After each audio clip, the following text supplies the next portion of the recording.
الله. الحمد لله ربنا وشاهدنا والمقربين الأجمعين. أما بعد فأعوذ بالله من الشيطان الرجيم. بسم الله الرحمن الرحيم. فادخلوا أبواب جهنم خالدين فيها فلبئس مثوى المتكبرين. সমস্ত প্রশংসা, সমস্ত গুণগান, সমস্ত গুণকীর্তন সেই মন আল্লাহ পাক রব্বুল আলামিনের জন্য, যিনি আমাদেরকে এই আঞ্জুমানে বসার তৌফিক দান করেছেন। তাই ছোট্ট একটি প্রশংসা করে থাকি, বলে আলহামদুলিল্লাহ। তারপরে ধর্মের গুরু কর্মেশ্বরা মা আমিনাল্লাহ হযরত মুহাম্মদ রাসূলুল্লাহ সাল্লাল্লাহু আলাইহি সাল্লামের উপর অগণিত দুরূদ ও সালাম বর্ষিত হোক, আমিন। আল্লাহুম্মা সাল্লি আলাইহি আল্লাহুম্মা বারিক আলাইহি। আমি আপনাদের সামনে যে বক্তব্যের বিষয়টা নিয়ে উপস্থিত আছি সেটি হচ্ছে জাহান্নামের স্তর সমূহ। শ্রদ্ধেয় ভাতৃবৃন্দু, অপরাধ যেমন বিভিন্ন প্রকার, তেমনি জাহান্নামের স্তর আছে ভিন্ন ভিন্ন। শুধু তাই নয়, আযাবের কঠিনতাও ভিন্ন ভিন্ন। যত নিম্ন স্তরের আগুন হবে তার উত্তপ তত বেশি হবে। শ্রদ্ধেয় ভাতৃবৃন্দু, জাহান্নামের আগুন, জাহান্নামের আযাব কত কঠিন, জাহান্নামের আগুন কত কঠিন ও ভয়াবহতা কি দিয়ে আপনাকে বোঝাই। হাদিসের মধ্যে এসে দুনিয়ার মধ্যে এমন এক ব্যক্তিকে নিয়ে আসা হবে, দুনিয়ার মধ্যে এমন এক ব্যক্তিকে নিয়ে আসা হবে যে সব থেকে সুখময় ব্যক্তি। সে অশান্তি কি জিনিস সে বোঝে নাই। সে তার মধ্যে ধন সম্পদ, টাকা পয়সা সব কোনো কিছুই তার মধ্যে অভাব ছিল না। ওই ব্যক্তিকে নিয়ে আসা হবে।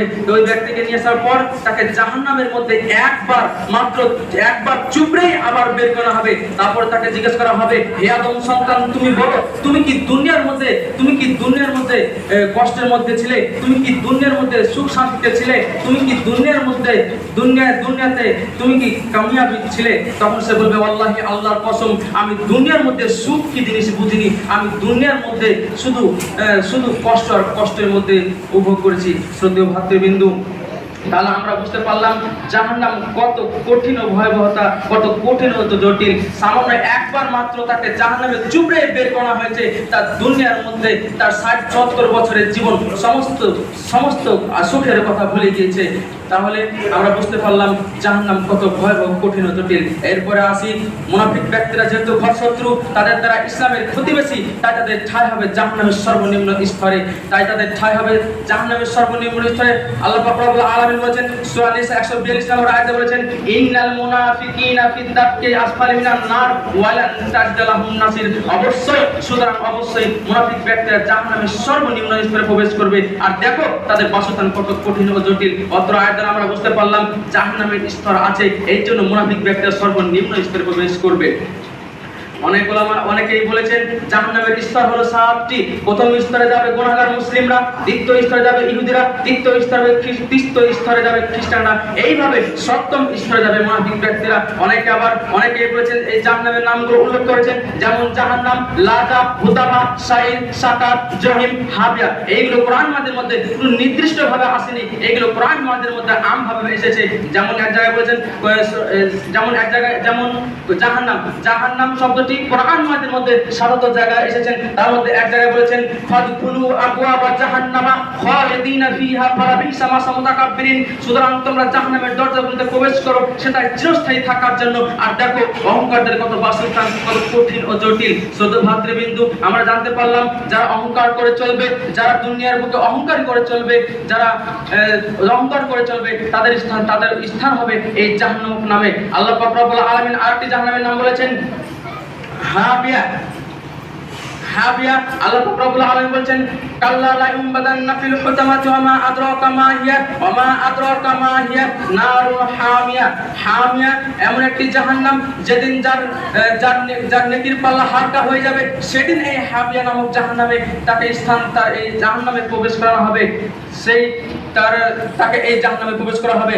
আল্লাহ তাআলা অন্য একটি জাহান্নামের নাম বলেছেন, যেমন হুতামা। আল্লাহ পাক রব্বুল আলামিন বলেন, কাল্লা লা ইউমবাদান্না ফিল হুতামাতি ওয়া ওয়া মা আদরাকা মাল হুতামা নারুল্লাহিল মুকাদ্দা আল্লাতী তাত্তালিউ আলাল আফিদা ইন্নাহা আলাইহিম মুসাদা ফি আমাদিন মুমাদ্দাদা। কাল্লা, কখনোই সে অবশ্যই নিক্ষিপ্ত হবে হুতামায়। ওয়া মা আদরাকা মাল হুতামা, কিসে তোমাকে জানানো হুতামা কি? তা হলো নারুল্লাহিল মুকাদ্দা, তা হলো আল্লাহর প্রজ্বলিত অগ্নি, যা হৃদয়ের মধ্যে গ্রাস করবে। আল্লাহ পাক রব্বুল আলামিন আরো জাহান্নাম অন্য একটা জাহান্নামের নাম বলেছেন যেমন সাকার। সাকার মানে হচ্ছে ঝলসে দেওয়া, গলিয়ে দেওয়া। এখানে আল্লাহ পাক রব্বুল আলামিন বলেছেন যখন জাহান্নামের দিকে উবুর করে টেনে নিয়ে যাওয়া হবে আর বলা হবে তোমরা এই জাহান্নাম, এই সাকার নামক জাহান্নামে তোমরা নিক্ষিপ্ত হও, এই সাকার নামক জাহান্নামে তোমরা স্বাদ গ্রহণ করো। আল্লাহ তাআলা অন্য আয়াতে বলেন সূরা মুদাসসির 26 থেকে 30 নম্বর আয়াতের মধ্যে বলেছেন তোমরা জাহান্নামের এই সাকার নামক জাহান্নামে, যখন আল্লাহ পাক রব্বুল আলামিন বলেন তোমরা সাকার নামক জাহান্নামে প্রবেশ করো, তোমাকে সাকার নামক জাহান্নামে কিসে তোমাকে জানালো যে সাকার নামক জাহান্নাম কি? তা হলো সাকার নামক জাহান্নাম হলো যে তার জীবিত অবস্থায় ছেড়েও দেবে না, আবার মৃত অবস্থায় তাকেও ছেড়ে দেওয়া হবে না। তাহলে আমরা বুঝতে পারলাম সাকার নামক জাহান্নাম কত ভয়াবহ কঠিন। যখন জাহান্নামীদেরকে জাহান্নাম থেকে টেনে নিয়ে যাওয়া হবে, তখন জান্নাতীরা তাদেরকে দেখে বলবে মা সালাকাকুম ফি সাকার, তোমাদেরকে কিসের জন্য এই সাকার নামক জাহান্নামে নিক্ষেপ করা হয়েছে? তখন তারা বলবে ক্বালু লাম নাকু মিনাল মুসাল্লিন, আমরা নামাজীদের মধ্যে অন্তর্ভুক্ত ছিলাম না, আমরা নামাজ আদায় করতাম না, এই জন্য আমাদেরকে এই সাকার নামক জাহান্নামে নিক্ষেপ করা হয়েছে। তাহলে আমরা বুঝতে পারলাম যারা নামাজ আদায় করবে না, যারা সালাত আদায় করবে না, যারা নির্দিষ্ট সময়ের মধ্যে সালাত আদায় করবে না, তাদেরকে আল্লাহ পাক রব্বুল আলামিন এই সাকার নামক জাহান্নামে নিক্ষেপ করা হবে। আল্লাহ পাক রব্বুল আলামিন আরেকটা জাহান্নামের নাম বলেছেন যেমন জহিম। এই জহিম ওয়াল্লাযিনা কাফারু ওয়া কাযযাবু বিআয়াতিনা উলাইকা আসহাবুল জহিম, যারা আমার আয়াতকে মিথ্যা মনে করে, যারা আমাকে মিথ্যা মনে করে, যারা আয়াতকে মিথ্যা মনে করে, তারা এই জহিমের অধিবাসী। অবশেষে আল্লাহর কাছে দোয়া করি, হে আল্লাহ, আমরা যেন এই জাহান্নামের স্তর থেকে বাঁচতে পারি এবং আমরা 5 ওয়াক্ত সালাত আদায় করতে পারি। আমিন। আসসালামু আলাইকুম ওয়া রাহমাতুল্লাহ।